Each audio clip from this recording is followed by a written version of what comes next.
Hello there. We've been hearing a great deal lately about factor-based investing, sometimes known as smart or strategic beta or beta. So what exactly does it mean? Here's Ben Johnson from Morningstar. What we call strategic beta is really just a new form of active management. So these index funds, these exchange-traded funds, are tracking indexes, which we generally think of as being passive, that actually have embedded within them an active bet against the market. And that active bet typically takes the form of a bet on a particular factor. So value, for example, investing in stocks that are trading at prices that are cheap relative to, say, their book value or their earnings. Momentum, so a factor that looks to exploit the herding behavior of investors that crowd in one direction or another as stock prices run up, as stock prices run down. Patience is a virtue with all types of investing, but it's especially important with factor-based investing. If you can't stick to your strategy through thick or thin, you'll cancel out the benefits of doing it in the first place. So this is by definition a form of active management, and what we'll see by definition is behavior that is very much identical to what we've seen with active management on the part of investors.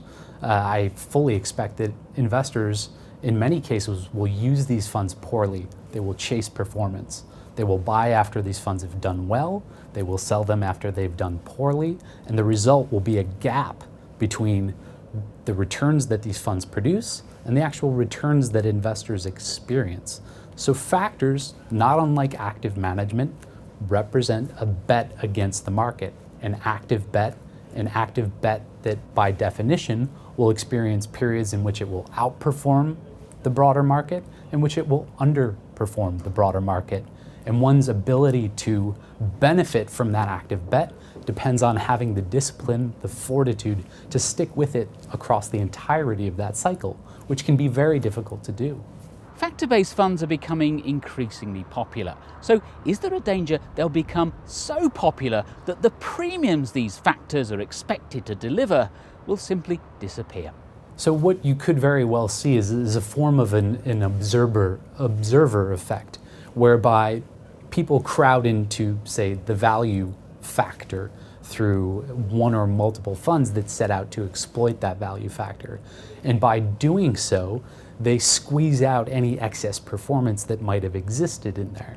Now, ultimately, what I think you will see is that behavior will take hold, that people are still people, and that newly minted value investors will get fed up with market-like or subpar performance.